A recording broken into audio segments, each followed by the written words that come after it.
చక్కని సీతకి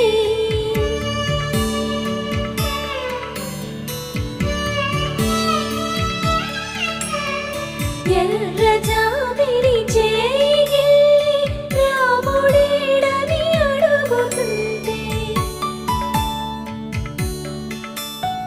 చూడలేదని పెదవి చెప్పే చెప్పలేమని కనులు చెప్పే నల్ల పూస